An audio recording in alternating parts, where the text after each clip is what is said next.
बिस्मिल्लाहिर्रहमानिर्रहीम।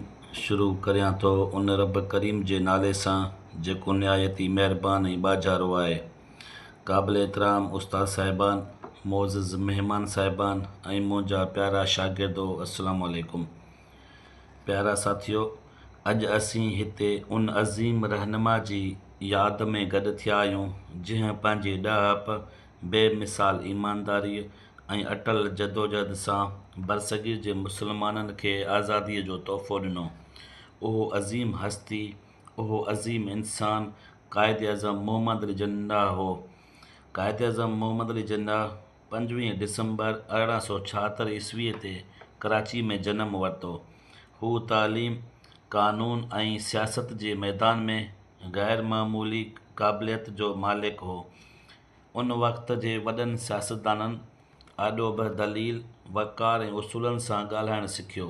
क़ाइद अज़म सदाईं क़ानून जी बालादस्ती, इंसाफ़ ऐं बराबरीअ ते यकीन रखंदो हो। प्यारा साथियो, जॾहिं मुसलमाननि जी सुञाणप ऐं हक़नि खे ख़तरो थियो तॾहिं क़ाइद अज़म मुस्लिम क़ौम खे हिकु आवाज़, हिकु मक़सद ऐं हिकु मंज़िल ॾिनी। हिन फरमायो, इत्तिहाद, ईमान ऐं तंज़ीम ही टे लफ़्ज़ न रुॻो नारा हुआ पर पाकिस्तान जी क़याम जा बुनियाद हुआ। हो अज़म हो हौसलो, हो सच जी सदा, हो अज़म हो हौसलो, हो सच जी सदा। हिन जी क़यादत में मिली क़ौम खे नई सुञाणप। प्यारा दोस्तो, क़ाइद अज़म मुसलमान लाइ अलॻि वतन जो ख़्वाबु ॾिठो जिते हर इंसान खे आज़ादी, इज़त ऐं इंसाफ़ मिली। बेशुमार मुश्किलातुनि, मुख़ालफ़तुनि ऐं क़ुर्बानियुनि बावजूदु क़ाइद अज़म मोहम्मद अली जिन्ना 14 अगस्त 1947 ईस्वीअ ते पाकिस्तान हासिलु करे ॾेखारियो। दोस्तो, क़ाइद अज़म न रुॻो हिकु सियासतदान हो पर हिकु आला किरदार वारो इंसान बि हो। हिन असांखे सेखारियो त क़ौमूं महिनत, ईमानदारी ऐं नज़्म व ज़ब्त सां तरक़ी कनि थियूं।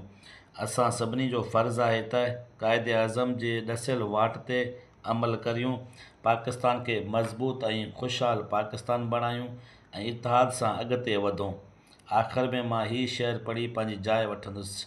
रत ऐं क़ुर्बानीअ सां लिखियईं तारीख़, रत ऐं क़ुर्बानीअ सां लिखियईं तारीख़, क़ाइद जो ख़्वाबु अॼु बि दिलनि में बेदार आ। पाकिस्तान ज़िंदाबाद। क़ाइद अज़म मोहम्मद अली जिन्ना पाइंदाबाद।